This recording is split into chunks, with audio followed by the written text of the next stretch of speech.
Good morning. Welcome to the California Medical Association's 47th Annual Legislative Advocacy Conference. My name is Dr. Valencia Walker, and I chair CMA's Council on Legislation. Thank you for making time to participate in this program. You represent the heart of the California Medical Association. We cannot thank you enough for your advocacy on behalf of our colleagues and our patients. I also want to take a moment and recognize members of CMA's Executive Committee. President, Dr. Peter Breton, President-elect, Dr. Bob Wales, Speaker of the House, Dr. Tanya Spiritos, Vice Speaker of the House, Dr. Jack Chow, our Chair for the Board of Trustees, Dr. Shannon Udovic-Constant, our Vice Chair of the Board, Dr. Sergio Flores, and our immediate past President, Dr. David Azus. Thank you so much for your leadership. We also need to acknowledge the generous co-sponsors who partnered with us to make this week successful. We appreciate the following organizations supporting this year's week-long virtual event. Without question, the vital support of our local county medical societies contributed to our program success. To the presidents, executive directors, and CMS staff, we sincerely thank all of you for your dedication and efforts. Please make sure you thank them too.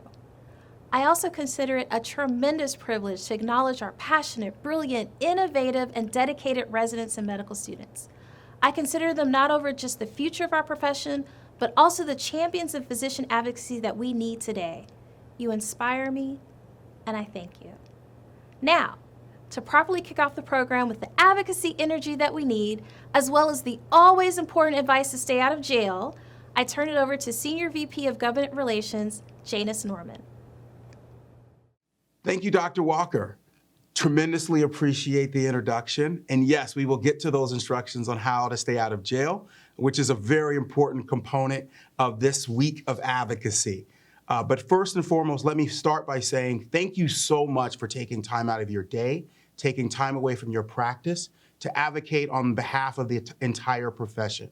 There is no more important voice. There is no more powerful voice than the voice of the practicing physician, to tell legislators what you're going through, the challenges that you're facing in providing meaningful access to care, and how the sponsored bill package from the California Medical Association will create efficiencies and improve your effectiveness. So thank you so much for taking time out to participate in our legislative conference. Today, we have a number of excellent presentations for you. We will have presentations from our state legislative leaders, the Senate Pro Tempore, as well as the Speaker of the California State Assembly. We'll also have a fantastic conversation between our CEO, Dustin Corcoran, and Yolanda Richardson. Unfortunately, the governor was not able to provide a keynote address due to unforeseen circumstances, but we thank him for his continued partnership and support. Before we continue on with the advocacy components of this conference, we want to make sure that we are talking about the most important and pressing issue of the day. COVID-19 has had a dramatic impact, and the state of California is now in the midst of a vaccination rollout. CMA has been at the forefront of this effort, partnering with the state of California to constantly and steadily improve the rollout of this vaccination process so that we can get kids back to school, people back to work, and our lives to a level of normalcy. Next, what I want to bring to you is a conversation between our CEO, Dustin Corcoran, and Yolanda Richardson. In January 2020, Ms. Richardson was named Secretary of the California Government Operations Agency and was most recently named the czar of California's vaccination rollout effort. Now is the conversation between Dustin Corcoran and Yolanda Richardson. Welcome to the California Medical Association Legislative Advocacy Week, coming to you virtually, and I'm pleased to be joined today by Secretary Yolanda Richardson, who has been named by the Governor of California as the COVID vaccine czar. Not a small job at all, and Secretary Richardson, thank you so much for joining us. And just first, let me begin by our incredible appreciation from everybody in the provider community. When you stepped up into this role, you took over at a very, very difficult time in our COVID vaccination process, and things have gotten immensely better since your arrival into this. And I know you work every day to bring a little bit of order to chaos, and we are getting the job done. California has surpassed 15 million doses administered now and accelerating at a very rapid pace. So thank you for joining. Anything that you'd like to just say at the outset to the physicians of California? Well, absolutely, Justin. First of all, thank you for having me here, and thank you for being probably one of the very first people when I started the job who called and both asked me what did I do to get named the vaccine czar, and then two, offer your support and the support of your organization. And it has that relationship and partnership has been critical to the success that we're realizing so far. Knowing that the providers and the physicians have been on the front line since this horrible pandemic started, and having that, my thumb on that pulse of that heartbeat and that experience has been very critical to the decisions that we made. So my sincere appreciation to you and the organization for your support. Thank you. Very kind of you to say. And let's jump in and try and talk a little bit about where the COVID vaccination process is right now. We're just 4 or 5 days into the eligibility being expanded to those individuals that are 50 and over. They join the previous eligible groups, healthcare workers, some occupations that were prioritized, teachers, agricultural workers, and like those individuals with comorbidities, disabilities. Now we're at 50 and over, and we're about ready to, in a week or so now, increase eligibility to everybody. How do you see that shift, that rapid shift from focusing on prioritized populations to the general public working? And does that shift mean that we're moving away from some of the equity goals that the administration has laid out, or the prioritization of certain populations that the administration has targeted? Great question, and absolutely not on our equity goals. One of the things that I hope that this information or this news gives to everybody is just a spirit and a sense of hope.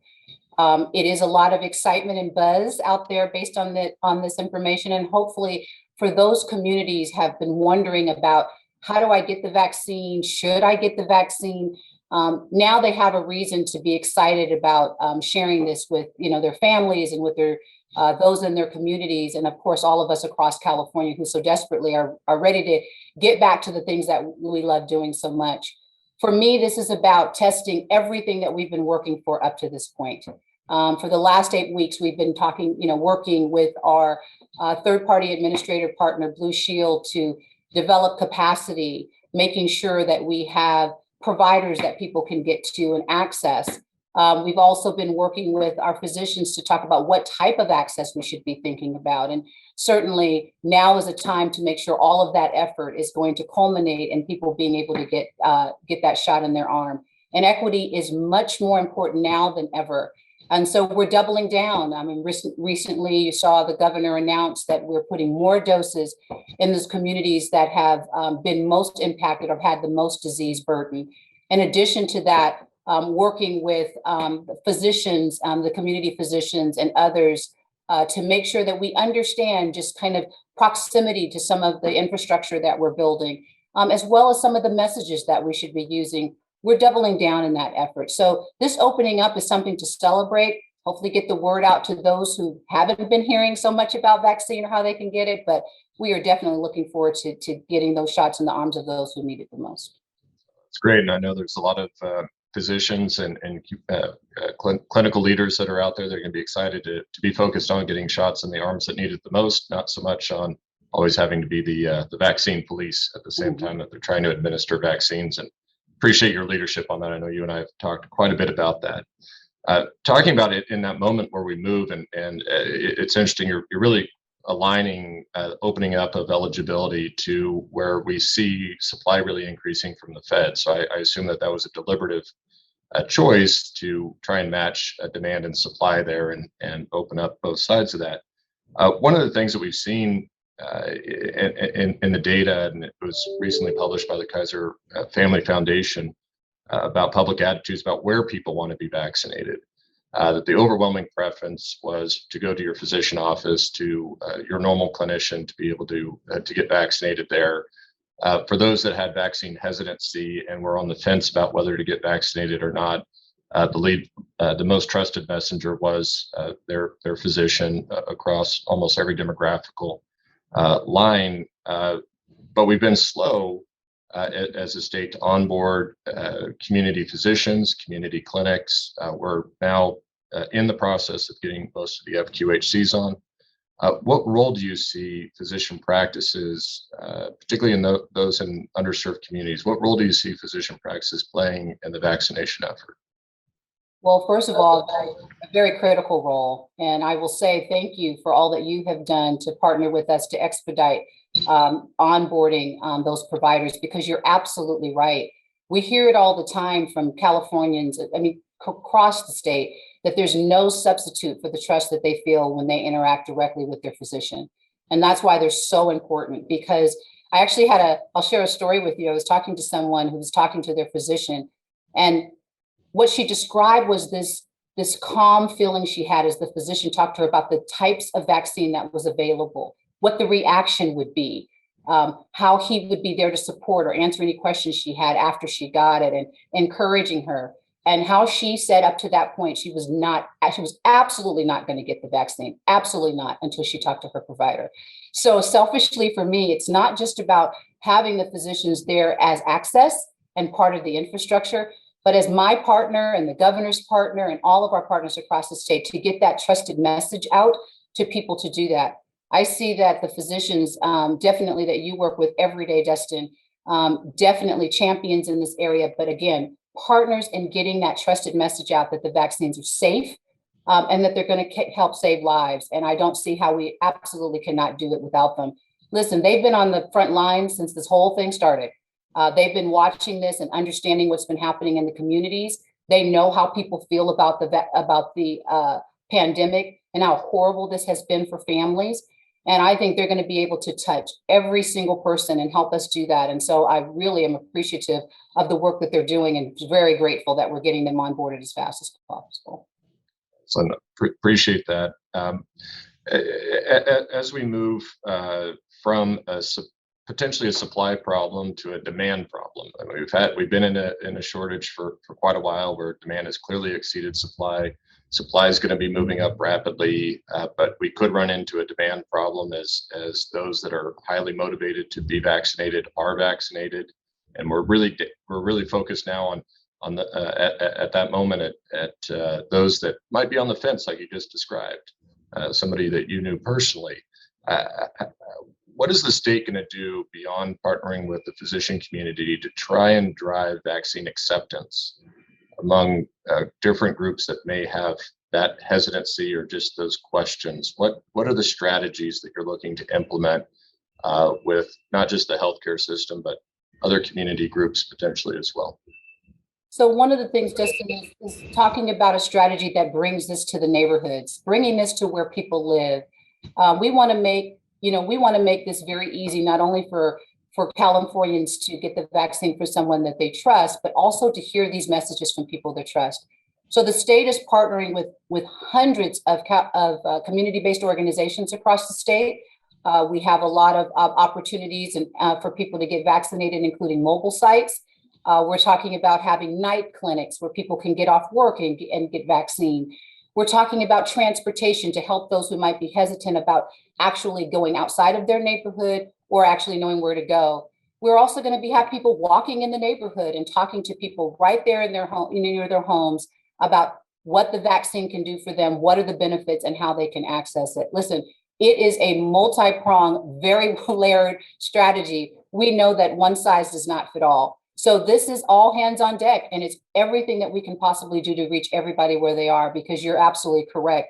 This is about, now that we won't have a supply issue, this is about getting those shots in arms. But one of the things I've been very hesitant about doing is also talking about hesitancy. I don't want that to be a barrier to us doing everything that we can to get to everybody. And so we've really been focused on access and making sure that we have providers and that we have the infrastructure throughout California in multiple ways so that people can feel comfortable with getting vaccinated. It's fantastic to hear you say that.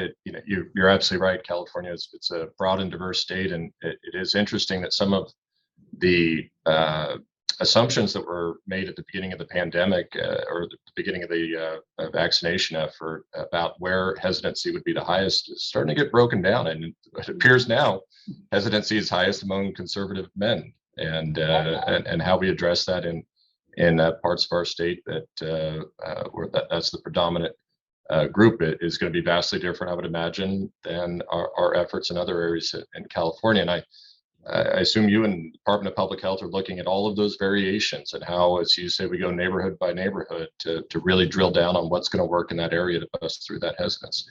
It's wonderful it's wonderful and a little frustrating too sometimes to think about what you talked about was just the variation, right? So we have rural and we have urban and, we have all of the different types of communities and each one of them being unique and needing to be reached in a different way.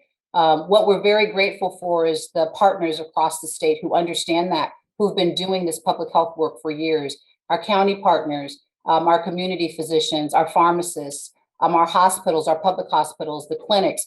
This is work to build on all of the things that they've been doing over the years and all of the different aspects of providing health to Californians, building on that to just make sure that, like we said, those who might be hesitant, not letting that conversation stop us from the access, but if there are those who are on the fence, making sure that we get them over it.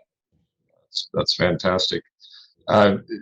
Recently, President Biden announced that the federal government was going to establish their own scheduling website and call center. We've had a couple iterations here in California.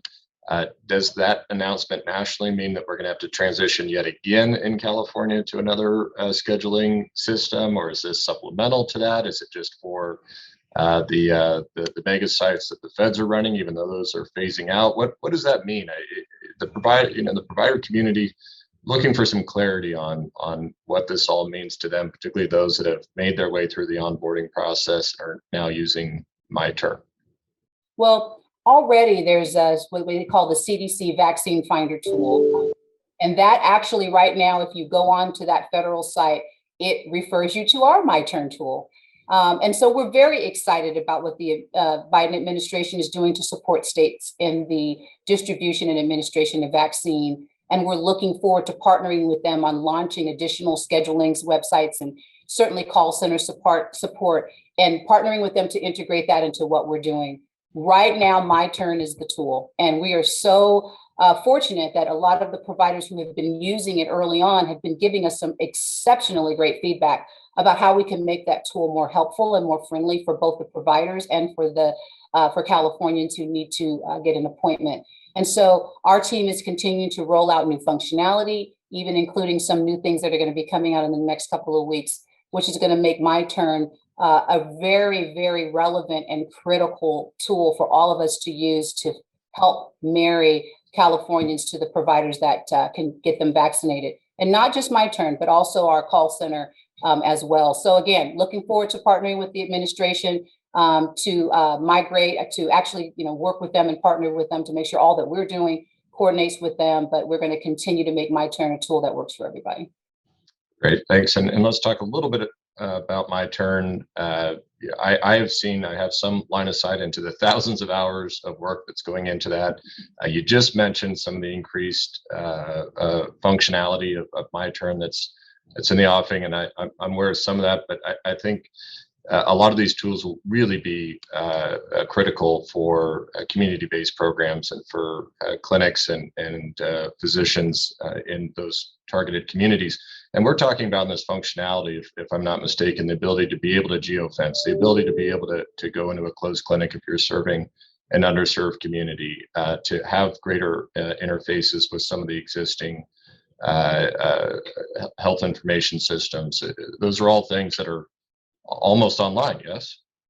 That is absolutely correct. So by April the 15th, that's our target date for us to make sure that our providers will be able to target by zip code those people in their community that they want to get in. And I'm so excited about that functionality because we'll actually be able to use some technology which would allow a provider to actually send a code to someone's phone when an appointment is available that they can use to get an appointment right away. And so that we're hoping to speed up the administration, especially with the increase in supply.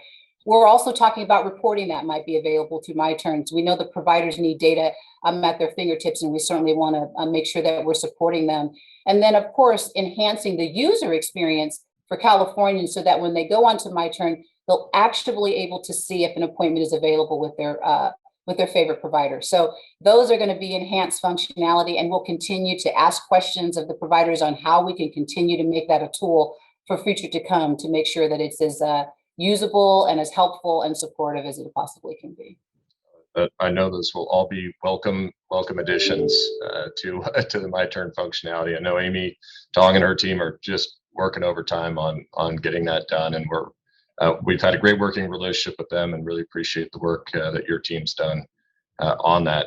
Let's talk some broader policy thing. What is you came in at a really critical time in the vaccine program. It really was a 62 jurisdiction enterprise with a lot of early struggles with supply, a lot of struggles with different eligibility requirements and the like. We've migrated past a lot of that. There will always be challenges, undoubtedly. But are you feeling like we are rounding the curve and that we're getting our legs under us, as it were? Maybe that's an understatement. We're starting to be able to run and getting ready to sprint to a finish line. Is that where you feel like we're at now as a state? Well, I'm always optimistic about the future. Listen, when I started, the first thing that came out of my mouth, which is, I wish we would have started this 4 or 5 months ago. But I will tell you, it has been 7 days a week. We call it every day is a Monday here at the state of California, making sure that we are up to speed and running. And I will tell you where we are at is a far cry from where we were when I started. We have a lot of information that we didn't have before, a lot of data, and we've been much more transparent. People can go on a website now and see what the inventory looks like. We couldn't do that 2 months ago. So that's a far cry. We have started to work with our county partners on actual strategies that are happening on the ground and making sure that we're supporting that, both in resources and financially supporting that, to make sure that they can continue to do the great work that they have been doing. We have been talking with provider by provider about how do they actually target communities of color, as well as those low-income communities that have been most impacted by COVID, finding out exactly to the zip code what they need in order for them to be able to get the vaccine. We couldn't do that 2 months ago. And last but not least, 2 months ago, a little over 2 months ago when I started, we were just a little bit shy of 500,000 doses, and look where we are now. We have obviously, with everyone jumping in here, and I do mean everyone, we have now built an infrastructure where we last week did over 2 million doses were administered in the state of California last week. And we are well on our way to 3 million, and of course 4, and even beyond that if necessary. So when you ask me how I'm feeling, I'm feeling pretty optimistic based on all the great work that everybody has been doing. That's great. When you and I first started talking, it seemed like this day would be much further away than it is. So congratulations to you on that, and I'm excited for eligibility to open up and that throughput number really to hit our high water mark here in the next couple of weeks. 2 more questions for you. I know your time is precious, but 2 more questions. You brought up the counties a couple times. The public health officers, seems like there's been some good breakthroughs there as well with the county departments of public health. The public health officers, as you know, have had an incredibly difficult year plus now, from the beginning origins of this pandemic and being under duress, a lot of them receiving death threats and protests and all kinds of just incredible things, then having a lot of the early responsibility for vaccination put on them. They've had a difficult year, but it seems like the state and the counties are getting to a better place of alignment and being able to work together constructively to hit those big numbers that you're talking about on vaccines. No one could have prepared us. Anyone has been prepared for this, and definitely in the middle of a surge and trying to build a vaccine structure that no one has ever had to do before was just just far beyond anything we could have asked of anybody to do. And I am extremely grateful for what has been a challenge for both the state and the county, but it has given us an opportunity to sit down and really understand what the goals of the state is and what the goals of the county is. And it's amazing. They're the same. We just want to get people vaccinated. Mm-hmm. They want to do that in the way that they know best, and we want them to do that in a way that's transparent and equitable.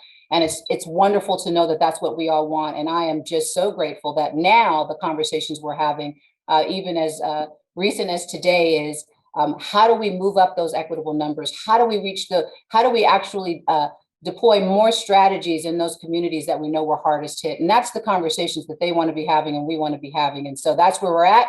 And we're just going to continue to do more of that going forward. It's wonderful, and we're with you on that, and willing to help in any way that we can towards that goal. Final question: what does success, Secretary Richardson, look like to you? When will you feel comfortable taking a whole day off? Can that ever happen? For me, it really is about opportunity. I want to build and know that I have done that based on metrics and the data, that we have built an infrastructure that allows every Californian who wants it the opportunity to get vaccinated. I'm not delusional. I know some still won't, but I want them to be able to have that. And I want that to be in a way that's easy for them. I want them to have that information that's readily available for them. I want the providers to feel supported in doing that. And I want us to have this structure in place for as long as we need it. And I know that COVID's going to go away tomorrow. We're going to be doing this for a while. And so for me, success looks like having a long-lasting infrastructure that we built with all of our partners that will continue to make sure that we can keep Californians safe. And when I know that, then maybe I'll take a half a day off. Half a day, okay. Aspirational goals. Well, Secretary Richardson, the state of California is indebted to you. We've really enjoyed working with you, getting to know you through this process. And again, you've made a world of difference in vaccine administration here in the state of California, and undoubtedly saved untold lives with your work. And we thank you. Thank you for joining us and taking the time out of your busy schedule to speak to the physicians of California. Thank you for having me. Appreciate it. Take care. Now let's move to the advocacy portion. As Dr. Walker jokingly mentioned earlier, we're going to give you some instructions about how to stay out of jail. What she's referencing is what is the appropriate way to engage in a legislative lobbying meeting. Again, through your county medical societies, you will be engaged in a number of meetings with legislators. It is appropriate to discuss with them bills. It is inappropriate to discuss with them campaign contributions or campaign activities or anything related to the financing of political operations. That, my friends, will land you in jail. This is the first reference that I will give to the webinar that was conducted in March about each of the pieces of legislation that we will go over. It also includes the do's and the do nots of a legislative meeting to make sure that everything is above board and we all stay out of trouble. This year, we wanted to focus on 3 important pieces of legislation. First, AB, or Assembly Bill 457 by Miguel Santiago, related to protecting patient choice in terms of telehealth providers. This will ensure that patients are not steered to third-party direct-to-consumer telehealth companies, but are first given the option to receive telehealth services from their treating and primary care physicians. Second is SB 242. It's a bill related to offsetting the increased costs of PPE as well as testing related to the COVID-19 pandemic and any other public health emergency that will arise in the future. It requires health plans to negotiate reasonable reimbursements to offset those increased costs. And then lastly, SB 250 by Dr. Richard Pan. And this bill is about relieving the administrative burdens that our House of Delegates has prioritized. First and foremost, relieving the administrative burden related to prior authorization. And secondly, relieving administrative burdens related to collecting patient share of costs. Those 3 pieces of legislation are the primary focus. We've also included talking points under the only if asked section for certain pieces of legislation that we anticipate you getting questions from legislators or legislative staff about. This year, we've identified only one bill. We think that you're going to get questions about CMA's position on AB 1400.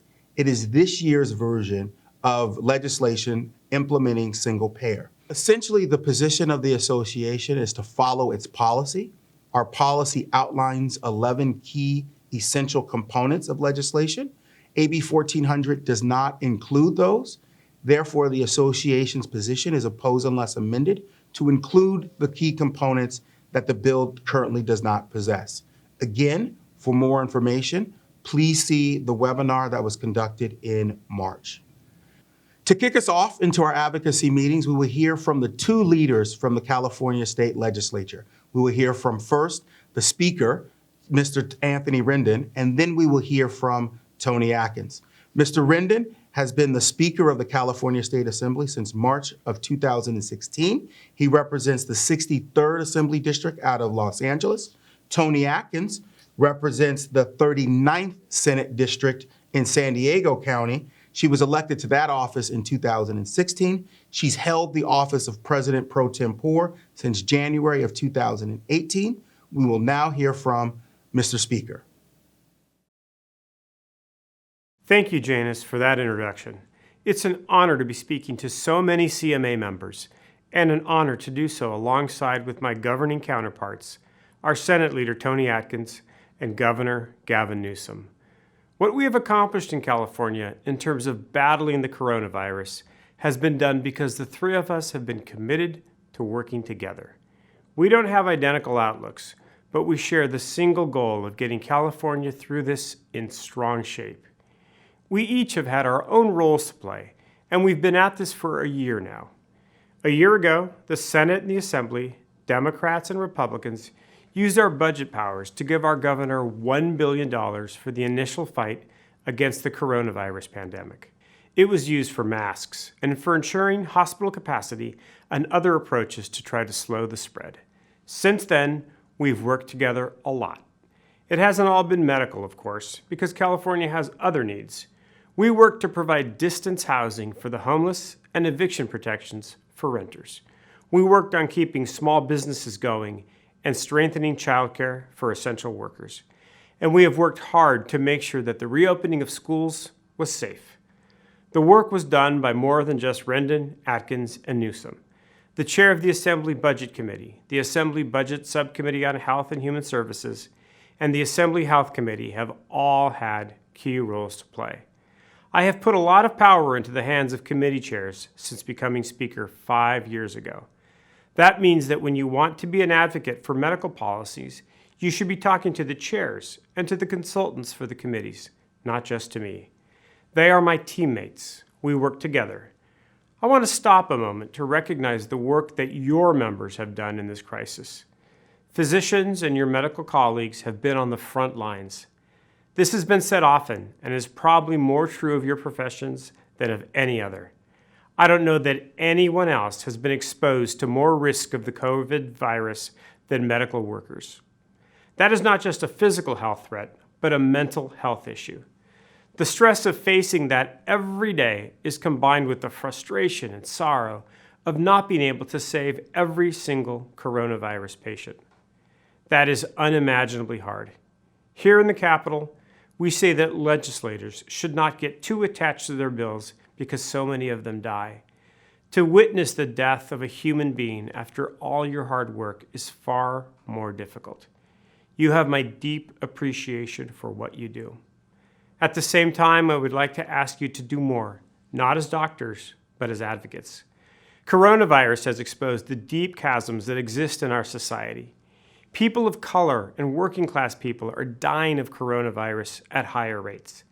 They have often had a harder time gaining access to vaccines, and my district staff has struggled to get access for the low-income residents of the cities I represent. We have also seen other gaps. Low-wage workers are most likely to lose their jobs. Small businesses struggle, while some larger businesses are profiting and providing tax revenue to the state. Access to medical care is hardly the least of this. It is very clear that we depend on the health of people who may have the least access to care. Farm workers who provide our food are essential. People who have no housing live in situations where COVID may spread rapidly. Workers in stores or fast food restaurants are deemed essential, but may not have the health care they need. I would hope, as the California Medical Association continues its efforts to ensure the highest possible quality of care, that it would add your voice, those of us who continue to prioritize increasing the quantity of care given to those who are not now receiving it. I think we are on the same team on this issue, and I look forward to working with you in the coming year. Hello, I'm Senate President Pro Tempore Toni Atkins. Thank you for inviting me to participate in your annual Legislative Advocacy Conference. You all know more than anyone just how disruptive the pandemic has been. No person, no community, no industry has been left untouched by COVID-19. But I don't think anyone has felt it as deeply as our incredible healthcare heroes, and I don't use that term lightly. You've shown up for work day in and day out, caring for your normal caseload of patients while also caring for those sick with COVID, putting yourselves and your loved ones at risk.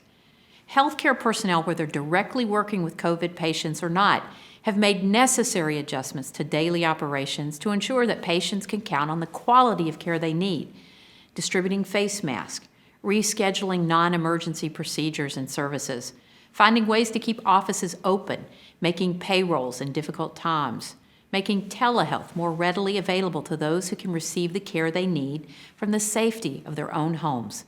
The list goes on. Once the vaccines were rolled out, doctors across California lined up to get their shots, sending the clear message that it is safe. That was huge. At a time when many are fearful of taking a chance on a new vaccination, having our trusted physicians roll up their sleeves and set an example for others makes all the difference. You didn't stop there. CMA and doctors across California took to social media to participate in This Is Our Shot campaign, publicly sharing vaccination photos, videos, and stories to help reassure others that the shot is safe.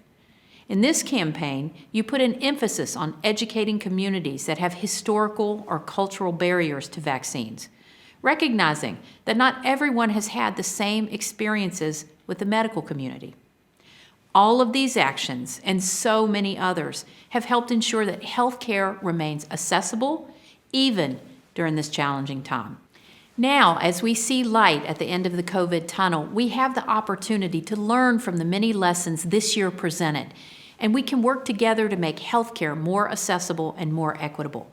As I already briefly touched upon, COVID has expanded the use of telehealth, which has given patients more options and has made it easier to access quality health care, especially for those who are high risk and must stay home for their own safety, or live far from their doctor, or whose jobs are not flexible.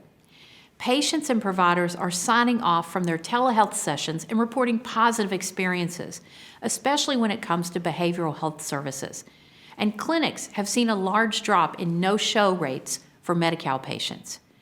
Right now, my colleagues and I are considering legislation that would help open up this process even more by making payments for telehealth visits more equivalent to in-person visits, recognizing that the care being given can be of the same caliber, whether in an office or through a screen.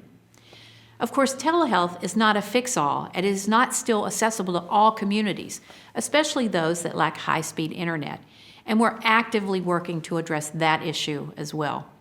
This pandemic has reminded us that we need to support physicians so they can support their patients. And part of that is being able to spend time together, something that's been made very challenging given all of the paperwork and billing doctors have been saddled with. Dr. Pan's bill would reduce the amount of time doctors have to spend tied up by bureaucratic paperwork, giving them the space to sit with their patients and making reimbursements more predictable. I continue to support the Medi-Cal rate increase for doctors that comes from the Prop 56 tobacco tax. After everything you've done this year, there should be no arguing with the fact that it is much deserved. We are still in the early days of the budget and legislation, but I'm grateful my colleagues and I are having productive conversations about how we can make healthcare work better for everyone. Because when you can do your jobs well, and when Californians can access the healthcare they need, we all benefit. With each vaccination and each improvement in our numbers, we take a step closer to the off-ramp of this dark tunnel. Thank you for all that you have done to get us here. Thank you, Mr. Speaker and Madam Pro Tem. As you know, the legislative process has two sides to it. not only lobbying our bills inside the legislature, but also how do you get individuals elected to either the California State Assembly or the State Senate? As you know, our arm, CalPAC, which provides resources to elect physician-friendly legislators, is an important component of what we do. Now, I would like to introduce Dr. Shai Roy, who is the chair of CalPAC, who will introduce ways to contribute and to introduce a little friendly competition between our local medical societies. Morning. My name is Shai Roy, and I'm the chair of CalPAC, CMA's Political Action Committee. This week, you and hundreds of your colleagues will meet virtually with your elected state representatives, sharing stories of how the COVID-19 pandemic has affected you, your patients, your families, and your friends. It's for all of them and for ourselves that we come together to advocate for the legislative changes necessary to make all of our futures brighter and safer. Every moment you spend this week discussing legislation is important because direct advocacy drives change. CalPAC is foundational to CMA's advocacy success, your success. Every election cycle, we fund candidates for office who share our vision for the future of healthcare and maintain relationships with those legislators once they're in office. Now this work has set the stage for your direct advocacy, for your voice on CMA's sponsored legislation and the most important issues to be heard.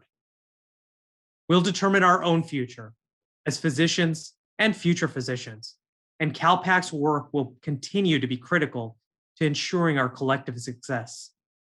If you're not already a donor to CalPAC, please donate online at calpac.org/donate. We also accept donations of any amount and offer affordable monthly giving options. We would like to remind you of our Golden Gavel contest that we started just last week. The County Medical Society, whose members donate the highest average amount between March 29th and April 9th, will win an award, a golden gavel and plaque with your county's name on it, and of course, most importantly, bragging rights. I'm proud of where CalPAC stands, but there's much work to be done. Dr. Akila Weber is running in a competitive race in San Diego to become our third physician state legislator. Today's her election day, and in 2022, we face a ballot initiative that, if passed, would decimate MICRA.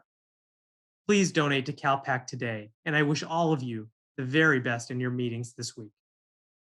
Thank you, Dr. Roy. I'm interested to see which society will have the golden gavel. This year, as you know, our legislative conference is virtual. Social media will play an important part of showcasing the volume of participation across the state. Here to provide instructions and tips on how to properly engage in social media so that it showcases our collective voice is Dr. Kelly McHugh. We expect social media to play a crucial role in this year's Legislative Advocacy Conference. We encourage you to post this image following your virtual meetings on your social media platforms. Now, for a few guidelines when posting. Number one, we ask that you use the hashtags listed so that we can find and amplify your posts. Number two, this week's primary hashtag is hashtag CMA Leads. If there's room, please also add hashtag CALeg and hashtag CMA Docs. Number three, be sure to tag and thank your legislator on social media. Remember to tag the member's public office account rather than the campaign account when posting. Number four, lastly, a reminder to follow CMA on Facebook, Instagram, Twitter, LinkedIn, and YouTube. Thank you, Dr. McHugh. So now you know which bills we're advocating for, you know how to engage in social media. And so the last thing for me to say is thank you once again. We really appreciate the time that you've taken away from your practice and your patients. I know I have said it before, but I will say it one more time.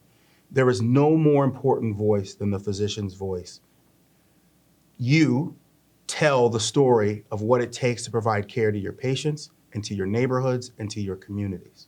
So thank you, thank you, thank you so much for participating in this year's Advocacy Conference. And for our final words, we leave it to none other than our wonderful chair of our Council on Legislation, Dr. Valencia Walker.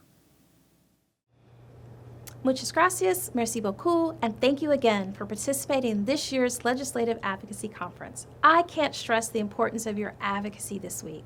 While our CMA staff work really hard, they rely on our truths, experiences, and testimonies to send that powerful message. When we put on our white coats and speak up for our patients, those messages resonate with our legislators. I'm so glad we can count on you. Good luck in your meetings this week.